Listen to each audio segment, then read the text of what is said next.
नमस्कार, एनडीटीवी मध्य प्रदेश छत्तीसगढ़ देख रहे हैं आप। मैं हूं आपके साथ दीपक मिश्रा। मध्य प्रदेश में स्कूली शिक्षा को संभाल रहे हजारों अतिथि शिक्षक सरकार की वादा खिलाफी से नाराज हैं। दरअसल विधानसभा चुनाव से पहले वादा किया गया था कि उनको अव्यवस्था के भंवर से निकाला जाएगा, तनख्वाह दोगुनी होगी। लेकिन घोषणा के बाद दोगुना तो छोड़िए साहब, 4 महीने से रेगुलर वेतन भी नहीं मिल रहा है। जाहिर है कि शिक्षकों के अंदर एक निराशा होगी, नाराज होंगे, उनके भीतर कई सवाल चल रहे होंगे। पहले एक रिपोर्ट आपको दिखाते हैं, फिर मेहमानों से चर्चा करेंगे इस मसले पर। अतिथि शिक्षक वर्ग 1 9,000, इसके स्थान पे 18,000 रुपया दिया जाएगा। अतिथि शिक्षक वर्ग 2 7,000, उसकी जगह 14,000, और 3 को 5,000 की बजाय 10,000 रुपया।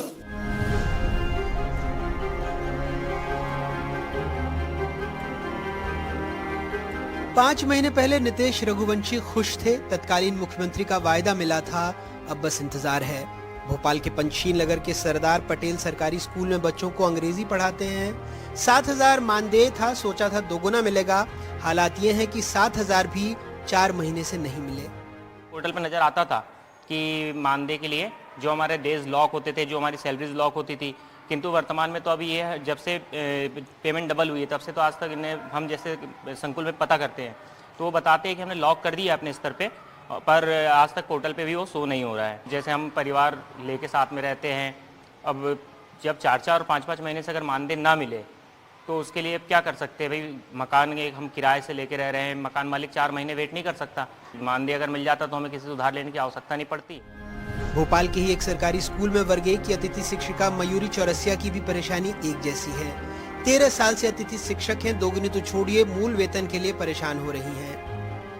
गवर्नमेंट कहती है कि वित्त विभाग ने रोक लगाई है, पर मुझे नहीं लगता रोक लगाई है तो अतिथियों पर ही रोक क्यों लगी है, वेतन पर उन्हीं को क्यों नहीं मिल रहा। उनसे ही काम करवाया जा रहा है, सभी को वेतन मिल रहा है, सिर्फ अतिथियों को नहीं मिल रहा। 5वां महीना लग गया है, हम लोग कितने परेशान हो रहे हैं। हमारा परिवार का गुजार हम कैसे कर रहे हैं, हमारा भी परिवार है, हम भी अपने परिवार के साथ रहते हैं, उनके लिए हम कुछ नहीं कर पा रहे हैं। सरकार हमसे काम बराबर ले रही है, टाइम पे स्कूल बुला रही है, टाइम पे काम करवा रही है, लेकिन वेतन नहीं दे रही है। बोला था वेतन वृद्धि करेंगे, वृद्धि तो ठीक है, वो पुराना वेतन ही हम लोग को नहीं मिल पा रहा है। हम लोग बहुत आर्थिक परेशानी से गुजर रहे हैं।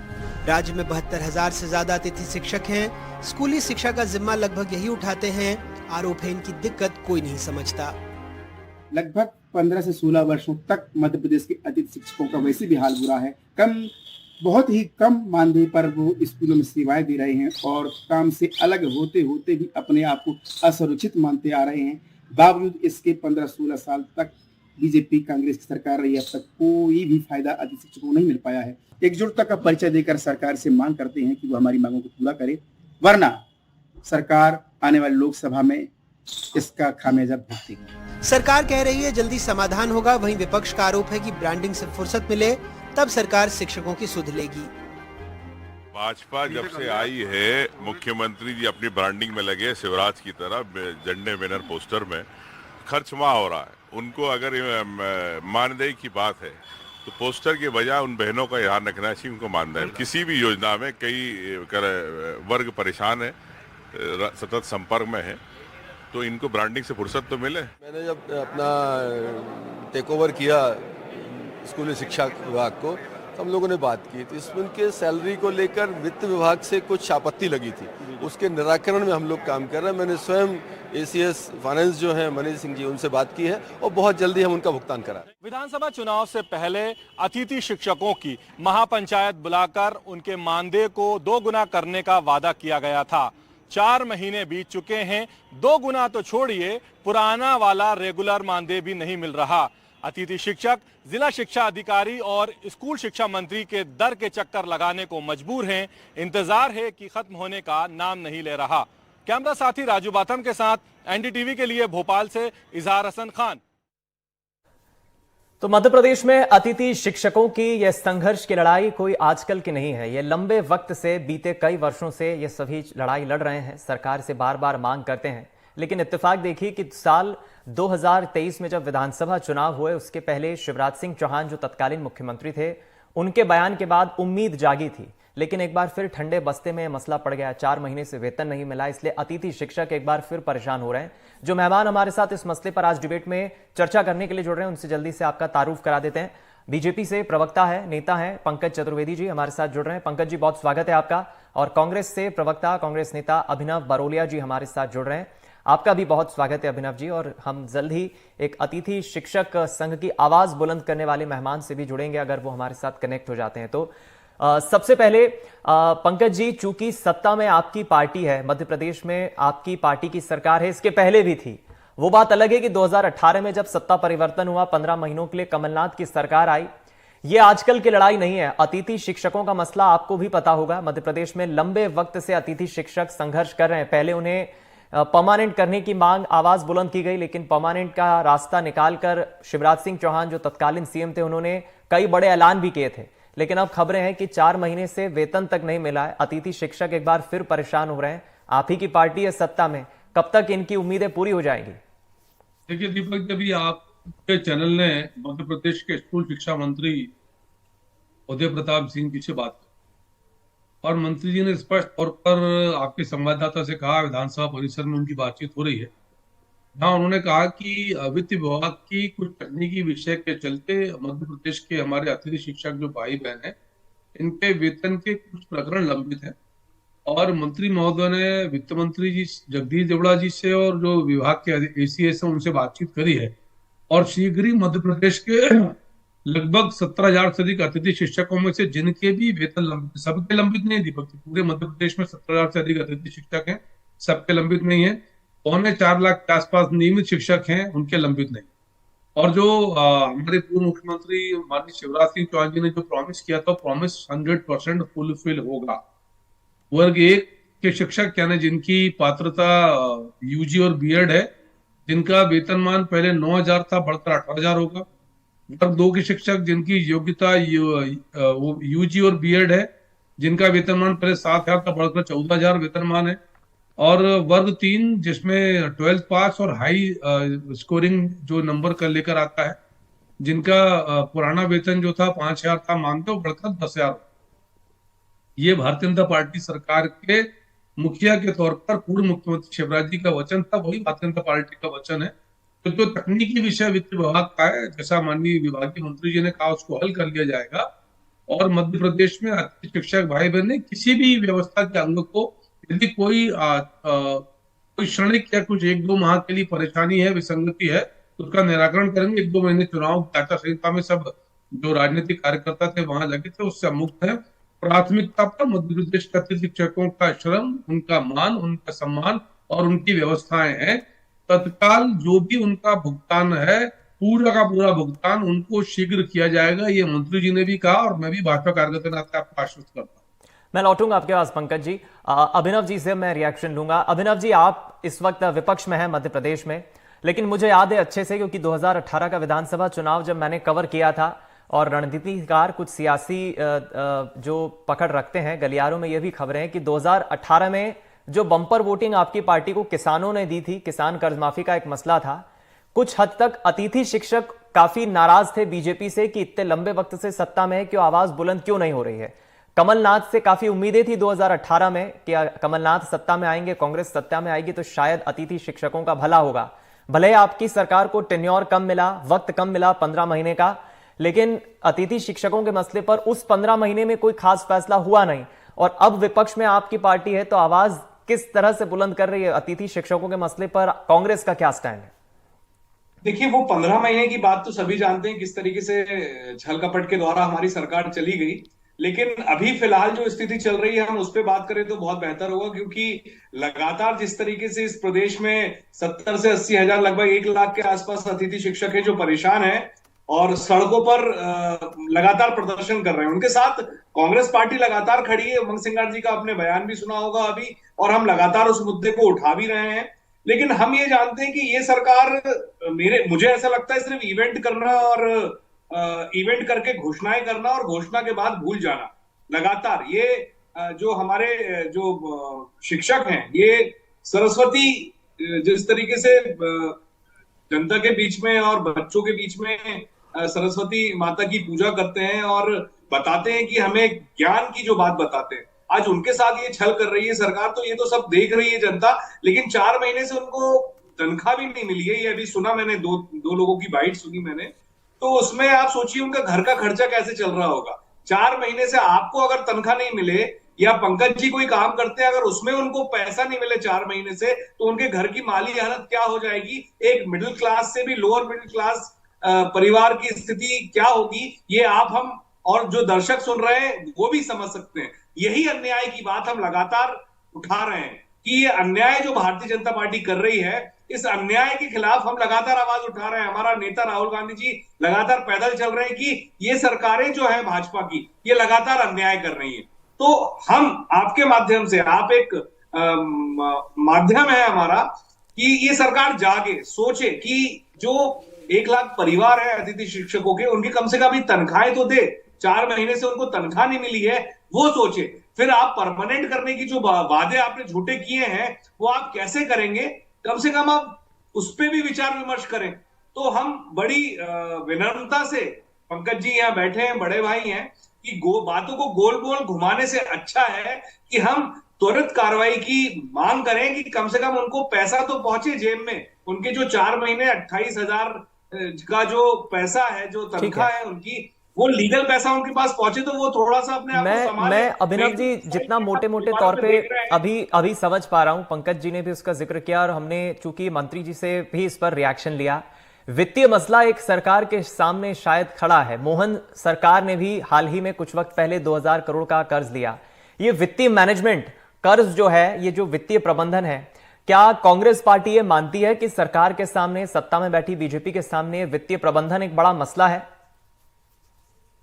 देखिए, वो लोग तो मानते नहीं है, हमेशा कहते हैं कि नहीं हमें कोई कमी नहीं है, हमारे पास तो बहुत पैसा है और हम तो सब कर देंगे। तो ऐसी झूठी घोषणाएं करनी नहीं चाहिए। एक तो आप लगातार बोलते जाते हो कि हम ऐसा कर देंगे, हम इतना पैसा दे देंगे, किसानों को हम 3100 दे देंगे, नौकरियां लगा देंगे, सरकारी नौकरियां खाली पड़ी हैं। अरे सरकारी नौकरी लगाना छोड़ो, अभी अतिथि शिक्षक यहाँ पे परेशान है, 4 महीने से उनको तनख्वाह नहीं मिली, वो तनख्वाह बांटने के तो वादे हैं आपके, और आप नई नई बातें करते हैं कि हम ये सिर्फ और सिर्फ इवेंट करना, जनता के टैक्स का पैसा बर्बाद करना, कर्जा लेते जाना लगातार और कर्जा लेके करना। अब कर्जा जा कहां रहा है आपका? आप कम से कम जो सेवा दे रहे हैं आपकी अतिथि शिक्षक, उनको तो पैसा दीजिए। परमानेंट की तो बात बहुत दूर लग रही है कि आप अतिथि शिक्षक को परमानेंट करेंगे कि नहीं करेंगे, ये नीति भी इनकी क्लियर नहीं है। तो चलिए, मैं चाहूंगा, जो माली हालत, मैं अभिनव जी मैं लौटूंगा आपके पास। अभिनव जी, मैं चाहूंगा पंकज जी जरा इस पर जवाब दे दें और वित्तीय मसला क्या है ये भी जरा क्लियर कर दें। देखिए दीपक जी, कांग्रेस पार्टी असत्य बोलने के लिए कुख्यात है देश भर में पिछले 10 साल से, इसलिए लगातार राजनीतिक रूप से रसातल की ओर है। मध्य प्रदेश में मैं आपको फिगर के साथ बताऊंगा, 2003 में जब बंटाधार सरकार गई तो 33,000 करोड़ का बजट था मध्य प्रदेश का, मात्र 33,000 करोड़ का बजट था, और उसका 31% कर्जा था मध्य प्रदेश के ऊपर। फिगर ध्यान से सुनिएगा, 33,000 करोड़ का बजट बंटाधार सरकार का, कांग्रेस की सरकार का, 31% उस बजट का कर्जा मध्य प्रदेश के ऊपर। आज की तारीख में मध्य प्रदेश का बजट 3.5 लाख करोड़ का, और कर्जा 26%, यानी 5% कर्जा कम हुआ है। नंबर 1 मध्य प्रदेश कर्ज की सीमा के पात्रता के भीतर कर्जा लेने वाला राज्य, सारे राज्य कर्ज लेते हैं। हम कांग्रेस के कर्नाटक के जैसे नहीं है कि जहां मुख्यमंत्री डी.के. शिव कुमार जी कहे कि हम विकास नहीं कर सकते, पैसे नहीं है। हम कांग्रेस की हिमाचल की सरकार के जैसे नहीं कि जहां तनख्वाह बांटने के पैसे ना मिले, जहां योजनाओं की पूर्ति के पैसे ना मिले। नंबर 2। नंबर 3, मध्य प्रदेश का जो जीएसडीपी है, मेरा उत्तर सुन लीजिए, मध्य प्रदेश उत्तर आ जाता पूरा, दीपक जी उत्तर पूरा आ जाता, फिर दे दो जी। मैं निवेदन करूं कि मध्य प्रदेश का जीएसडीपी है 15 लाख करोड़। मैंने पहले बजट कहा था, जीएसडीपी की बात कर रहा हूं। इसका 3.5% यानी 50,000 करोड़ का कर्जा मध्य प्रदेश की सरकार इस वित्तीय वर्ष में ले सकती है 31 मार्च 2024 के पहले। अभी हमने 38,000 रुपए का कर्जा लिया, रिसेंट 2,000 करोड़ के कर्जे को जोड़ ले तो मध्य प्रदेश में टाइम पर कर्जा वापस, टाइम पर ब्याज की अदायगी, कोई ओवरड्राफ्ट नहीं, सबके वेतन भुगतान, सारी योजनाएं, सबकी पूर्ति। ये कोई अन्य तकनीकी विषय है जिसके चलते इनकी, हमारे इन भाई बहनों की सैलरी, जैसा विभागीय मंत्री जी ने कहा, वो हर हाल में शीघ्र सब अतिथि शिक्षकों का वेतन जी जो 2-3 महीने का रुका हुआ है उसका भुगतान तय है, सुनिश्चित होगा, किसी भी मूल्य पर होगा। चलिए उम्मीद करते हैं, पंकज जी की बातें सुनकर थोड़ी उम्मीद जागती है कि होगा। जल्द ही पैसा मिल जाएगा अतिथि शिक्षकों का रुका हुआ। कांग्रेस और बीजेपी के अपने अपने तर्क हैं, राजनीति भी इस मसले पर गई हुई है। लेकिन अब चलिए दो और मेहमान हमारे साथ जुड़ गए, हमारे साथी भोपाल से संवाददाता इजहार भी जुड़ गए हैं और दूसरी तरफ अतिथि शिक्षक समन्वय समिति के मध्य प्रदेश के प्रदेश अध्यक्ष सुनील सिंह परिहार जी भी हमारे साथ जुड़ गए हैं। सुनील जी, आपसे मैं समझना चाहूंगा क्योंकि आप लंबे वक्त से उन तमाम लाखों अतिथि शिक्षकों की आवाज उठा रहे हैं और ये आजकल का मसला नहीं है, बीते कई सालों से आप आवाज उठा रहे हैं। आपकी पीड़ा, आपके दर्द को मैं कुछ हद तक समझ सकता हूं क्योंकि कई वक्त से वेतन भी नहीं मिला है, आश्वासन मिला है, कांग्रेस कहती है हम आपके साथ है, बीजेपी कहती है हम आपके साथ है, लेकिन आज की तारीख तक चूंकि अमली जामा पहना नहीं है। ये वादा जो है शिवराज सिंह चौहान तत्कालीन सीएम ने उस वक्त किया था, लेकिन अब तो सरकार बदल गई है, बीजेपी सत्ता में है। आपकी ये लड़ाई कहां तक रंग लाई? सबसे पहले तो मैं एनडीटीवी चैनल परिवार को धन्यवाद देता हूं। आपने अतिथि शिक्षकों के मुद्दे को उठाया। मैं आपको बताना चाहता हूं, चाहे भारतीय जनता पार्टी की सरकार हो या कांग्रेस की सरकार हो, अतिथि शिक्षकों को सिर्फ आश्वासन मिला है, धोखा मिला है, वादा खिलाफी मिली है। हम कांग्रेस की सरकार में भी लगातार प्रयास करते रहे कि अतिथि शिक्षकों का भविष्य सुरक्षित किया जाए, लेकिन माननीय कमलनाथ जी ने उस समय अतिथि शिक्षकों के हित में कोई निर्णय नहीं लिया। वर्तमान मध्य प्रदेश सरकार भी अतिथि शिक्षकों के हित में पूर्व मुख्यमंत्री माननीय शिवराज सिंह चौहान जी ने मंच पर 2 सितंबर 2023 को अतिथि शिक्षक पंचायत आयोजित करके अनेकों सौगातें दी थी। सिर्फ दोगुने मानदेय का आदेश आज तक जारी हुआ है। उसके अलावा वर्तमान शिक्षक भर्ती में आरक्षण, बोनस अंक। जी आप अनम्यूट कर दीजिए, आपकी आवाज म्यूट हो गई सुनील जी। चलिए सुनील जी, आपकी आवाज नहीं आ रही है, मैं आपसे आग्रह करूंगा अगर सुन पा रहे हो तो आप अनम्यूट कर दीजिए। इजहार, मैं आपसे समझना चाहूंगा क्योंकि जितनी बातों को सुनील जी की हम समझ पाए हैं, मैं अतिथि शिक्षकों का नाराजगी, उनका गुस्सा सोशल मीडिया पर भी देखता हूं। सरकार से तो है ही, चाहे कांग्रेस हो चाहे बीजेपी हो, अब तक उनकी मांग पूरी नहीं हुई है और ये लड़ाई लंबे वक्त से, बीते कई सालों से अतिथि शिक्षक लड़ रहे हैं, लेकिन आज तक उनकी मांगे पूरी नहीं हो पाई है। इजहार। बिल्कुल, देखिए कोई भी सरकार हो, चाहे 15 महीने की कमलनाथ सरकार हो या फिर बीजेपी की सरकार हो, कहीं ना कहीं अतिथि शिक्षक दोनों ही सरकारों से नाराज हैं। दोनों ही सरकारों ने उनके लिए वादे किए थे लेकिन उन वादों को पूरा नहीं किया गया। 2018 में भी अतिथि शिक्षकों को लेकर ही कहीं ना कहीं जो सरकार है वो वजूद में आई थी, उसमें किसान और अतिथि शिक्षकों ने बहुत अहम भूमिका निभाई थी। उसके बाद 2020 में जो सिंधिया और कमलनाथ का एपिसोड हुआ, कहीं ना कहीं वो अतिथि शिक्षकों को लेकर ही हुआ और फिर दोबारा एक बार फिर बीजेपी सरकार में आ गई। लेकिन अगर हम बात करें अभी हाल ही की, तो सितंबर में जिस तरह से महापंचायत आयोजित कर उनसे वादा किया गया था, उनके मानदेय को दुगना करने की बात कही गई थी, उस दौरान भी हम उस कार्यक्रम में मौजूद थे और हमने अतिथि शिक्षकों से इस घोषणा के बाद, इस महापंचायत के बाद बात की थी, तो काफी खुश दिखाई दे रहे थे। उन्हें लग रहा था कि 5,000, 7,000 और 9,000 है, इससे बढ़कर उन्हें अब 10,000, 15,000 और 18,000 मिलेगा, तो काफी खुशी उन्हें दिखाई दे रही थी। घर चलाना आसान हो रहा था। लोगों ने अपने कई तरह की प्लानिंग बताई थी कि अब मैं जो छोटे कमरे में रहता था, बड़ा कमरा किराए पे ले लूंगा, दुनिया भर की चीजें थी। लेकिन उस सितंबर के बाद उन्हें क्या मालूम था कि उस सितंबर के बाद से उनको जो रेगुलर मानदेय मिल रहा है वो मानदेय भी मिलना मुश्किल हो जाएगा। अक्टूबर, नवंबर, दिसंबर और जनवरी, अब आ गया फरवरी, 4 महीने से मानदेय नहीं मिल रहा है। मैं खुद कई अतिथि शिक्षकों से मिला, हम कई स्कूल गए, हमने जाके उनसे जाना हाल, तो कहीं ना कहीं वो वेतन नहीं मिलने के बावजूद भी धरना प्रदर्शन नहीं कर रहे हैं, मांगे मान रहे हैं और काम कर रहे हैं।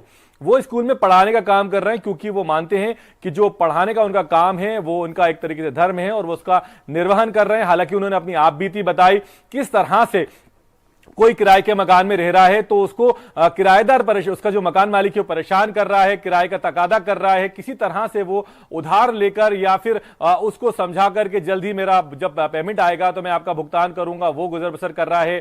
कई अतिथि शिक्षक ऐसे हैं जिनके जो स्कूल हैं वो उनके घर से काफी दूर हैं, तो वो जो पेट्रोल खर्च कर रहे हैं वो भी उधार लेकर कर रहे हैं। जो महिला अतिथि शिक्षिकाएं हैं उन्होंने अपनी आप बीती बताई कि हम किस तरह से अपना पूरा त्याग समर्पण कर रहे हैं, हम मध्य प्रदेश के छात्रों को पढ़ाने का काम कर रहे हैं, हम उनको शिक्षा दे रहे हैं, लेकिन उसके बदले में हमें क्या मिल रहा है? 15-16 साल से पढ़ा रहा है, कोई 13 साल से पढ़ा रहा है, लेकिन पिछले 4 महीने से उनको मानदेय नहीं मिल रहा है। बजट की पर बातें चल रही हैं, लेकिन उनका कहीं ना कहीं बजट बिगड़ गया है। बात की गई थी, दावा किया गया था कि जो अतिथि शिक्षक हैं उन्हें इस भंवर से निकाला जाएगा, जिस तरह से उन्हें पीरियड्स के हिसाब से पैसे मिलते हैं उससे निकालकर एक मुश्त पैसा दिया जाएगा। वादा किया गया था कि उन्हें बाहर नहीं निकाला जाएगा, उनका इकट्ठा एक मुश्त एग्रीमेंट किया जाएगा। कई तरह के वादे किए गए थे, लेकिन उन वादों की बात करें तो वादे अभी तक पूरे नहीं हुए हैं। और सबसे बड़ा मुद्दा जो है वो है उनके मानदेय का, जो उन्हें पिछले 4 महीने से नहीं मिला है और उसकी उन्हें दरकार है। जी चलिए सुनील जी एक बार फिर हमारे साथ जुड़ गए। संक्षिप्त में सुनील जी, समय की कमी है मेरे पास, आपकी बात अधूरी रह गई थी, पूरी करें। और दूसरा, आगे का आपका क्या स्टैंड रहेगा? क्योंकि सत्ता में जरूर बीजेपी है, लेकिन शिवराज सिंह चौहान से भी कई दफा आपके प्रतिनिधि मंडल ने भेंट की। अब तो शिवराज सिंह चौहान अब व्यस्त नहीं रहते, अब तो उन्होंने घर के बाहर बोर्ड भी टांग लिया है, मामा का घर। वो वीकेंड पे मुलाकात भी करते हैं, लोगों की समस्याओं का भी हल करते हैं। आगे चलकर आपकी क्या रणनीति रहेगी मंडल की?